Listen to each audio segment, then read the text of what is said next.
दोस्तों, किस पाप के कारण स्त्री का गर्भ गिर जाता है? भगवान विष्णु ने माता लक्ष्मी को बताए गर्भ धारण के महत्वपूर्ण नियम तथा पुत्र प्राप्ति का सर्वोत्तम उपाय। आइए इस प्राचीन कथा के माध्यम से जानते हैं किस कारण से स्त्री का गर्भ गिर जाता है, किस कारण से स्त्री को पुत्र नहीं होता है, किस दिन संबंध स्थापित करने से पुत्र की प्राप्ति होती है। जानते हैं दोस्तों, एक समय की बात है, भगवान विष्णु और माता लक्ष्मी क्षीर सागर में शेषनाग की शैया पर विश्राम कर रहे होते हैं। तभी माता लक्ष्मी भगवान विष्णु से पूछने लगती है, हे स्वामी, आज मेरे मन में एक शंका निर्माण हो रही है। कृपया आप मेरी इस शंका का समाधान कीजिए। भगवान विष्णु कहते हैं, हे प्रिय, तुम्हारे मन में जो भी शंका हो निसंकोच होकर पूछ लो। तुम्हारी हर शंका का समाधान करना मेरा कर्तव्य है। देवी लक्ष्मी कहती है, हे प्रभु, आप तो सब कुछ जानते हैं। संसार के कण कण में आपका ही वास है। आप ही जन्मदाता है और आपकी ही आज्ञा से काल प्राणी को ग्रहण कर लेता है। आप ही संसार को चलाते हैं। जन्म और मृत्यु आपके ही बस में है। किंतु हे प्रभु, कौन सी स्त्री को संतान सुख प्राप्त नहीं होता है? किस कारण से बालक की गर्भ में ही मृत्यु हो जाती है? किस पाप के कारण स्त्रियों का गर्भ नष्ट हो जाता है? हे जगदीश्वर, हे कृपानिधान, मैं आपसे यह जानना चाहती हूँ कि एक माँ को संतान को खोने का दुख क्यों सहन करना पड़ता है। कृपया आप मुझे इसका कारण विस्तार से बताइए। इसके पीछे कौन सा रहस्य है? भगवान विष्णु मुस्कुराते हुए कहने लगते हैं, हे देवी, आज आपने उत्तम प्रश्न किया है। आपके इस प्रश्न में संसार की सभी माताओं का कल्याण छिपा हुआ है। हे देवी, यह सत्य है कि कुछ बालकों की गर्भ में ही मृत्यु हो जाती है। स्त्रियों के द्वारा किए गए पाप के कारण ही उनका गर्भ नष्ट हो जाता है। इसीलिए हे देवी, आज मैं तुम्हें एक अत्यंत प्राचीन कथा सुनाता हूं। इस कथा के माध्यम से तुम्हें तुम्हारे सभी प्रश्नों के उत्तर मिल जाएंगे। इस प्राचीन कथा को जो भी सुनता है उसे उत्तम गुणवान संतान की प्राप्ति होती है तथा उसके समस्त पापों का नाश होता है। देवी लक्ष्मी कहती है, हे प्रभु, मैं इस कथा को ध्यान से पूरा अवश्य सुनूंगी। कृपया आप मुझे वह कथा सुनाइए। तब भगवान विष्णु देवी लक्ष्मी को कथा सुनाने लगते हैं। हे प्रिय, पूर्वकाल की बात है। मध्य देश में एक अत्यंत शोभायमान नगरी थी। उस नगरी में रेवंत नाम का एक सेठ रहता था, जो बहुत अधिक धनवान था। उसके घर में किसी चीज की कोई कमी नहीं थी। उसकी एक पुत्री थी जिसका नाम रेवती था। उस सेठ ने अपनी पुत्री का विवाह एक दूसरे नगर में रहने वाले वैश्य के पुत्र के साथ कर दिया। रेवती अपनी पति के साथ रहने के लिए ससुराल में चली गई। ससुराल में जाने के बाद उसके ससुराल वाले रेवती के साथ बहुत प्रेम और सम्मान के साथ आचरण करने लगे। रेवती अपने ससुराल में बहुत प्रसन्न थी। रेवती की सास का नाम सुनंदा था, जो स्वभाव से अत्यंत क्रूर और दुष्ट स्वभाव की थी। रेवती दहेज में बहुत सारा धन लाई थी। इस कारण से सुनंदा रेवती का झूठ मूठ का सम्मान करती थी, उसे मीठी मीठी बातें करती थी और अपने मायके से कुछ न कुछ लाने को कहा करती थी। रेवती अपनी सास की बात मानकर अपने पिता से कहकर वह घोड़े, गायें, बैल, अनाज, वस्त्र आदि चीजें मंगवाया करती थीं और उसके पिता भी सब कुछ खुशी खुशी उसे दे भी दिया करते थे। रेवती की सास का लालच बढ़ता ही जा रहा था। वह रेवती के मायके का सब कुछ हड़पना चाहती थी, लेकिन भोली भाली रेवती इस बात से अनजान थी। वह उसकी सास की मीठी मीठी बातों से जल्दी ही प्रसन्न हो जाती और उसकी हर बात को मान लिया करती थी। रेवती का पति संजय स्वभाव से भोला भाला था और अपनी मां की हर आज्ञा का पालन करता था। उसकी माता ने बचपन से ही अपने पुत्र संजय को पूरी तरह से वश में किया हुआ था। इसीलिए संजय कभी अपनी मां की आज्ञा का उल्लंघन नहीं करता था। रेवती को उसके ससुराल में सभी का बहुत प्रेम मिलने लगता था, जिससे रेवती बहुत ही खुश रहने लगी थी। उसके पिता भी रेवती को खुश देखकर बहुत प्रसन्न थे और वे अपनी बेटी को प्रसन्न देखने के लिए हर वस्तु का त्याग करने के लिए तैयार थे। इस प्रकार से अनेक माह बीतने के बाद रेवती गर्भवती हो गई। जब यह बात उसकी सास को पता चली तो वह बहुत ही खुश हो गई। उसने तुरंत ही रेवती के माता पिता को इस बात की सूचना दी और साथ ही बड़ी बड़ी वस्तुओं की मांग की। रेवती के पिता इस समाचार को सुनकर प्रसन्न हुए और फिर वे बहुत सारे वस्त्र, अन्न धान्य, मिठाइयां और आभूषण लेकर रेवती के ससुराल में पहुंच गए। वहां पर उनका बड़े प्रेम और आदर के साथ स्वागत किया गया। रेवती भी अपने पिता को देखकर बहुत प्रसन्न हुई। फिर कुछ समय रुककर रेवती के पिता उसी दिन अपने घर लौट गए। अनेक दिनों तक रेवती का गर्भ बढ़ता गया और रेवती की सास भी उसका बहुत अच्छी तरह से ख्याल रखने लगी। लेकिन कुछ ही दिनों के बाद ऐसी दुर्घटना घटी जिससे रेवती का जीवन दुखों से भर गया। उसके हंसते खेलते जीवन में अचानक से अंधकार छा गया। एक दिन अचानक ही रेवती का गर्भ गिर गया, जिससे रेवती की सास बहुत क्रोधित हो गई और फिर रेवती को ताने मारने लगी। अरे पापिनी, तूने कौन सा पाप किया है? कुल का नाश करने वाली कलंकिनी, तूने अपने ही बच्चे को खा लिया। जन्म देने से पहले ही उस बच्चे को मार डाला। इस प्रकार से रेवती की सास उसे बहुत ताने मारने लगी, जिससे रेवती दुखी और उदास हो गई और कहने लगी, सासू माँ, इसमें मेरा क्या दोष है? मुझे समझ में नहीं आ रहा कि ऐसा किस लिए हुआ। मैं निर्दोष हूँ, मैंने कोई पाप का कार्य नहीं किया है। लेकिन रेवती की सास को उस पर थोड़ी भी दया नहीं आई और वह कहने लगी, अरे दुष्टा, तूने अवश्य कोई पाप किया है जिससे तेरी संतान गर्भ में ही मर गई। कुलाटा और पापिनी स्त्रियों के बच्चे पेट में ही मर जाते हैं। फिर भगवान विष्णु देवी लक्ष्मी से कहते हैं, हे देवी, इस प्रकार से रेवती का गर्भ गिरने के कारण उसकी सास उसे भला बुरा कहने लगती है। उसके बाद से रेवती की सास उसके साथ बहुत बुरा व्यवहार करने लगी, उसे बात बात पर ताने मारने लगी, उसे भला बुरा कहने लगी। अब उसकी सास उससे ठीक से बात भी नहीं करती थी। दिन भर घर का सारा काम करवाने लगी। दिन भर काम करने के बाद ही उसे रात को आराम करने को मिलता था। रेवती को घर का झूठा भोजन खाना पड़ता था। अचानक से अपनी सास का ऐसा बदला हुआ रूप देखकर रेवती को बड़ा डर लगने लगा और वह अपनी सास के सामने आने से भी डरने लगी। फिर और कुछ महीने बीत जाने के बाद रेवती फिर से गर्भवती हो गई, जिससे उसके घर वाले सभी प्रसन्न हो गए।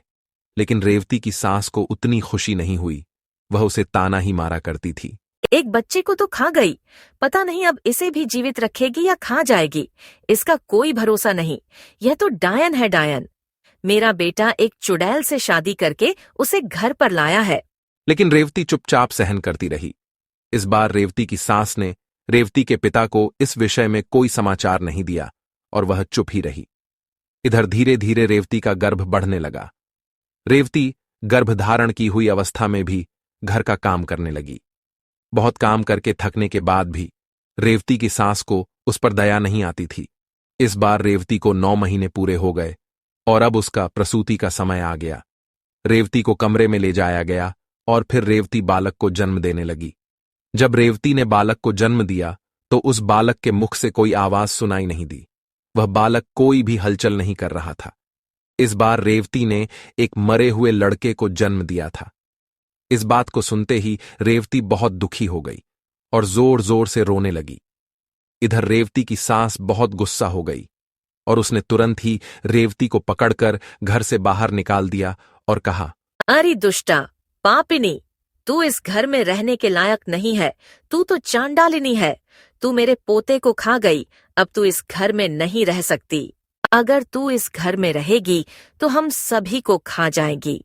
तेरे जैसी अशुभ स्त्री को तो घर में रखना ही नहीं चाहिए। तुझसे विवाह करके मेरे पुत्र का नसीब ही फूट चुका है। इसीलिए हे पापिनी, अब तू इस घर से निकल जा। अब तू एक पल भी इस घर में नहीं रुक सकती। रेवती रोते हुए कहती है, हे सासू माँ, अब मैं कहाँ जाऊं? मेरे लिए तो मेरे पति ही सब कुछ है। उन्हें छोड़कर मैं कहाँ जाऊं? कृपया आप मुझे घर से ना निकालिए। मैं घर के कोने में पड़ी रहूंगी, घर का सारा काम करूंगी। मेरे ऊपर इतना अत्याचार मत कीजिए। मैं मेरे पति को छोड़कर जीवित नहीं रह सकती। रेवती की सास कहती है, हे पापिनी, अगर तू जीवित नहीं रह सकती तो कहीं पर जाकर मर जा। लेकिन अब तुझे इस घर में मैं रहने नहीं दूंगी। भगवान विष्णु देवी लक्ष्मी से कहते हैं, हे देवी। इस प्रकार से ताना देते हुए रेवती के सास ने उसे घर से धक्के मारकर भगा दिया। रेवती का पति भी यह सब चुपचाप देख रहा था। उसने भी कुछ नहीं कहा। फिर रेवती वैसी ही अवस्था में घर से चली गई। रेवती चलते चलते एक जंगल में पहुंच गई। वह जंगल बहुत घना और भयानक था। उस जंगल में कोई मनुष्य दिखाई नहीं पड़ रहा था। फिर रेवती को उस जंगल में एक बहुत ही बड़ा और सुंदर वृक्ष दिखाई पड़ा। उस वृक्ष के पास एक बहुत ही सुंदर आश्रम था। रेवती जल्दी से उस आश्रम के पास चली गई और इधर उधर देखने लगी, तो वहां पर उस आश्रम में कोई भी नहीं था। रेवती वहीं बैठकर विश्राम करने लगी। रेवती इतनी डरी हुई और उदास थी कि वह अपने पिता के घर पर भी जाना नहीं चाहती थी। उसे यह भय लगने लगा था कि कहीं उसकी वजह से पिता का समाज में अपमान ना हो। इसीलिए उसने उसी जंगल में रहने का निर्णय लिया और वह उसी आश्रम में निवास करने लगी। वहीं बैठकर रेवती भगवान विष्णु की पूजा करने लगी और उनकी भक्ति में डूब गई। अनेक दिनों तक वहां पर उसने भगवान विष्णु की तपस्या की। फिर कुछ दिनों के बाद उस आश्रम पर एक साधु एक गाय को लेकर पधारते हैं। वे साधु अत्यंत विलक्षण थे। उनके मुखमंडल पर तेज था। ऐसा प्रतीत हो रहा था कि उन्होंने सैकड़ों वर्षों तक तपस्या की है। जब रेवती उन साधु को देखती है तो बड़ी प्रसन्न होती है और उनका स्वागत करती है और कहती है, पधारिए हे साधु महाराज, आपका स्वागत है। आप कोई महान पुण्यात्मा दिखाई पड़ रहे हैं। रेवती के ऐसे वचन सुनकर साधु महाराज कहते हैं, हे पुत्री, तुम कौन हो और किस कारण से इस वन में अकेले निवास कर रही हो? यदि कोई गोपनीय बात ना हो तो मुझे सच सच बताओ। तुम यहाँ पर अकेले क्यों रह रही हो? तुम्हारे पति कहाँ पर है और तुम्हारे दुख का क्या कारण है? तब रेवती कहती है, हे साधु महाराज, मैं अत्यंत दुखी हूँ और मेरी सासू माँ ने मुझे घर से निकाल दिया है। इसीलिए मैं इस वन में निवास कर रही हूँ। साधु कहते हैं, हे पुत्री, तुम्हारी सास ने ऐसा क्यों किया? किस कारण से तुम्हें घर से निकाल दिया है? तब वह रेवती कहती है, हे साधु महात्मा, मेरी पहली संतान गर्भ में ही नष्ट हो गई और जब मैंने दूसरी संतान को जन्म दिया तो वह मरी हुई थी। इसी कारण से क्रोधित होकर मेरी सास ने मुझे घर से निकाल दिया है। अब मैं अपना यहीं पर निवास कर रही हूँ। पिता का अपमान ना हो, इसीलिए मैं उनके पास भी नहीं जा रही हूँ। कृपया आप ही मेरे दुख दूर कीजिए। मैं कहाँ जाऊँ? अब मैं क्या करूँ? इस प्रकार से रेवती द्वारा पूछने पर वे साधु महात्मा कहने लगते हैं, हे पुत्री, यह तो बड़े दुख की बात है, किंतु तुम चिंता मत करो। मैं तुम्हें कुछ उपाय बताता हूं। तुम उस उपाय को करो जिससे तुम्हें उत्तम संतान की प्राप्ति होगी। तुम इस गाय को अपने पास रखो, इसकी सेवा करो। इसकी सेवा करने से तुम्हें उत्तम संतान सुख प्राप्त होगा। अब मैं तुम्हें गर्भ धारण की हुई स्त्री को जिन नियमों का पालन करना चाहिए उस विषय में बताता हूं। इसे तुम ध्यान से सुनो। हे पुत्री, किसी भी स्त्री को मासिक धर्म के दौरान पति के साथ संबंध स्थापित नहीं करना चाहिए और पति को स्पर्श भी नहीं करना चाहिए। इससे संतान गर्भ में ही गिर जाती है। गर्भ धारण की हुई स्त्री को भगवान की पूजा में तत्पर रहना चाहिए। उसके मुख पर सदैव ही प्रसन्नता होनी चाहिए। गर्भ धारण की हुई स्त्री को कभी दुखी और निराश नहीं रहना चाहिए। उसे बुरे आचरण वाली स्त्री से दूर रहना चाहिए, उनसे बातचीत नहीं करनी चाहिए। एक गर्भवती स्त्री को कभी दूसरों के घर का भोजन नहीं करना चाहिए। गर्भिणी या स्त्री को सूप की हवा से बचकर रहना चाहिए। सूप की हवा लगने से भी गर्भ का नाश होता है। गर्भ धारण की हुई स्त्री को कभी ऐसी वस्तु के दर्शन नहीं करने चाहिए जिसे देखने पर मन में घृणा निर्माण हो। उसे भयानक और डरावनी कथाएं भी नहीं सुननी चाहिए। गर्भिणी स्त्री को अत्यंत गर्म भोजन नहीं करना चाहिए। पहले का किया हुआ भोजन जब तक अच्छी तरह से पच नहीं जाता तब तक दोबारा भोजन नहीं करना चाहिए। जिस स्त्री के बच्चे होकर मर जाते हो अथवा जो स्त्री वंध्या हो, ऐसी स्त्री से संपर्क नहीं करना चाहिए। जो भी स्त्री इन नियमों का पालन करती है वह उत्तम पुत्र को प्राप्त करती है। जो स्त्री इन नियमों का पालन नहीं करती उसका गर्भ गिर जाता है अथवा उसका निरोध हो जाता है। हे पुत्री, अब मैं तुम्हें पुत्र प्राप्ति का उपाय बताता हूं। इसे ध्यान से सुनो। मासिक धर्म के समय 4 दिनों तक स्त्री को पति के साथ संसर्ग नहीं करना चाहिए। वह चौथे दिन ही शुद्ध होती है। 1 सप्ताह के बाद वह देवी देवताओं का पूजन करने के योग्य बनती है। संबंध बनाते समय स्त्री और पुरुष के मन में जैसी कल्पना होगी वैसा ही गर्भ उत्पन्न होगा, इसमें संदेह नहीं है। युग्म तिथि वाली रात्रि में सहवास करने से पुत्र होता है और अयुग्म तिथि वाली रात्रियों में सहवास करने से कन्या का जन्म होता है।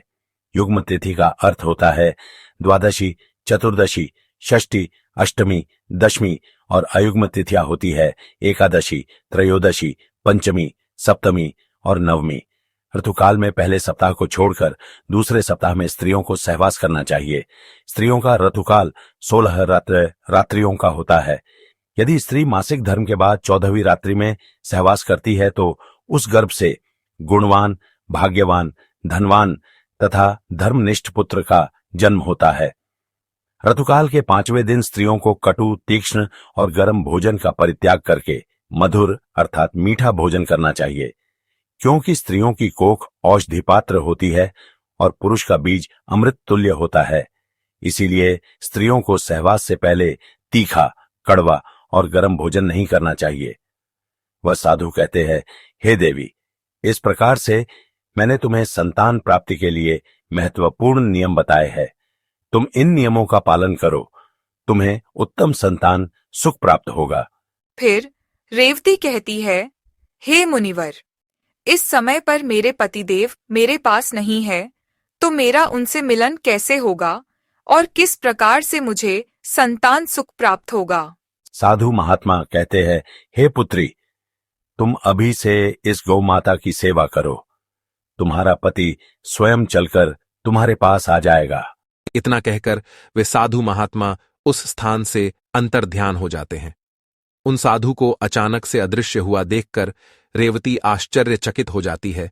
उसे समझ में आ जाता है कि साक्षात भगवान ही उसे दर्शन देने आए थे। फिर रेवती नित्य उस गाय की सेवा करने लगती है। रोज सुबह उठकर वह गाय को चारा डालती है और भगवान विष्णु की आराधना करने लगती है। उधर रेवती के पति को सपने में साक्षात भगवान विष्णु आकर उसे दर्शन देते हैं और उसे उसकी पत्नी के पास जाने की आज्ञा देते हैं। रेवती का पति दूसरे दिन जागते ही अपनी पत्नी को खोजता हुआ उस वन में चला जाता है। फिर उसे उस जंगल में एक आश्रम दिखाई पड़ता है, तो वह उस आश्रम के पास जाता है तो उसे उसकी पत्नी रेवती दिखाई पड़ती है। वह अपनी पत्नी को देखकर बहुत प्रसन्न हो जाता है। फिर वह भी अपनी पत्नी के साथ उसी वन में निवास करने लगता है। कुछ दिनों के बाद रेवती का ऋतुकाल आता है और वह उन साधु महात्मा के द्वारा बताए हुए नियमों का पालन करते हुए अपने पति के साथ सहवास करती है। उसके पति के मिलन से रेवती पुनः गर्भ धारण कर लेती है और फिर 9 महीने तक वह गर्भ उसके अंदर बढ़ने लगता है। पर 9वें महीने के बाद रेवती को एक अत्यंत सुंदर पुत्र रत्न की प्राप्ति होती है, जिसे पाकर रेवती और उसका पति दोनों बहुत प्रसन्न होते हैं। पुत्र का जन्म होने के बाद वह गाय भी उस स्थान से अदृश्य हो जाती है। इस चमत्कार को देखकर रेवती और उसका पति दोनों अचंभित हो जाते हैं। फिर वे तीनों अपने घर चले जाते हैं। उधर रेवती की सास अपने पुत्र को रेवती के साथ एक बच्चे को लेकर आता हुआ देखकर बहुत प्रसन्न हो जाती है और उससे पूछती है, हे बहू, ये तुमने कैसे किया? किस कारण से तुम्हें पुत्र की प्राप्ति हुई? फिर रेवती अपनी सास को सारी हकीकत बता देती है। रेवती कहती है, हे सासू माँ, यहाँ पास ही के एक जंगल में एक आश्रम है। मैं वहीं पर निवास करने लगी। तब उस स्थान पर एक चमत्कारी साधु प्रकट हुए और उन्होंने ही मुझे संतान प्राप्ति का मंत्र बताया। उन्होंने मुझे एक दिव्य गाय प्रदान की थी। उसी गाय की सेवा करने से मेरे सभी कार्य सिद्ध हुए। रेवती की सास को इस बात पर विश्वास नहीं होता है, तो वह पूछती है कि वह स्थान कहाँ पर है। रेवती अपनी सास को उस स्थान के बारे में बता देती है। फिर दूसरे दिन रेवती की सास चुपचाप अकेले ही उस स्थान पर चली जाती है और उस चमत्कारी साधु की राह देखने लगती है। उसके मन में लालच होता है। वह सोचती है कि जब वे साधु आएंगे तो मैं उनसे कोई अनमोल वस्तु भेंट में मांगूंगी। अनेक दिन बीतने के बाद भी वह साधु नहीं आता तो वह बहुत गुस्सा हो जाती है उसी क्षण उस स्थान से एक राक्षसी जा रही होती है।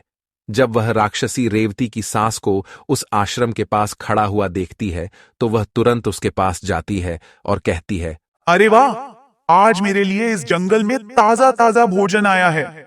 आज तो इस बुढ़िया को खाने में बड़ा मजा आएगा। जब रेवती की सास उस राक्षसी को देखती है तो वह थर थर कांपने लगती है और जोर जोर से चिल्लाने लगती है, किंतु उसकी सहायता के लिए उस स्थान पर कोई नहीं आता है। फिर वह उस राक्षसी के सामने दया की याचना करने लगती है। अरे राक्षसी, मुझे छोड़ दे, मेरा भक्षण मत कर।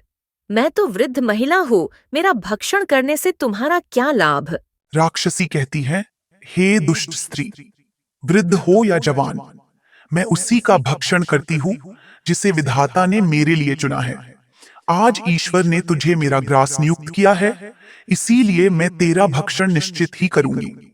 तूने अवश्य ही महापाप किए हैं, दूसरों पर झूठे लांछन लगाए हैं, इसीलिए तेरी ऐसी दुर्गति हुई है। यह सुनकर रेवती की सास को अपनी भूल का पछतावा होने लगता है।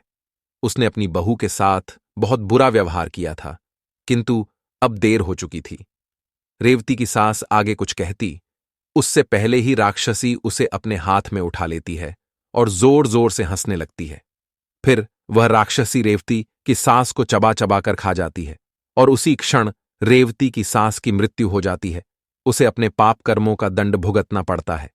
इसीलिए कभी किसी निर्दोष को सताना नहीं चाहिए, निर्दोष पर आरोप भी नहीं करने चाहिए।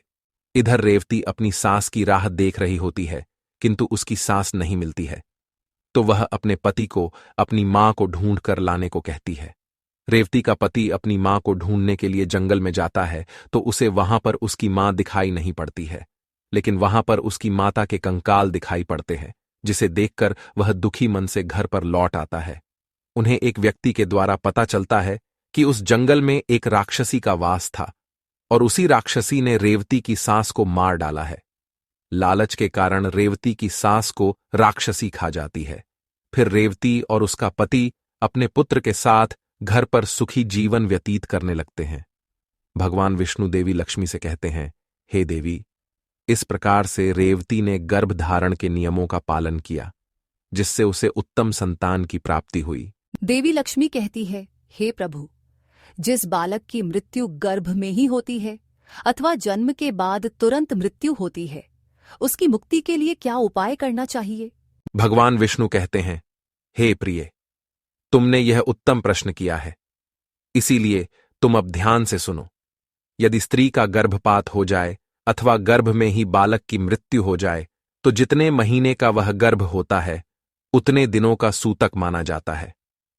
आत्मकल्याण की इच्छा रखने वाले मनुष्य को उस गर्भ में मृत्यु हुए बालक के लिए कुछ भी नहीं करना चाहिए, उसका श्राद्ध नहीं करना चाहिए। यदि जन्म से लेकर चूड़ाकर्म संस्कार के बीच में बालक की मृत्यु हो जाती है तो उस बालक की मुक्ति के लिए अन्य बालकों को दूध का भोजन देना चाहिए। यदि चूड़ाकर्म संस्कार के बाद 5 वर्ष के भीतर बालक की मृत्यु हो जाती है तो शरीर दाह का संस्कार करना चाहिए, उसके लिए दूध का दान करना चाहिए और बालकों को भोजन कराना चाहिए। यदि 5 वर्ष की आयु के बाद बालक की मृत्यु हो जाती है तो उसका दाह संस्कार करके उसके लिए जल से भरे मिट्टी के पात्र का और खीर का दान करना चाहिए, तभी उस बालक को पुनर्जन्म प्राप्त होता है। तो दोस्तों, इस प्रकार से भगवान विष्णु ने माता लक्ष्मी को गर्भधान का रहस्य बताया है। उम्मीद है आपको यह कथा पसंद आई होगी। वीडियो को लाइक जरूर करें, कमेंट में जय श्री हरि विष्णु अवश्य लिखें, साथ ही चैनल को सब्सक्राइब करें। आप सभी का धन्यवाद।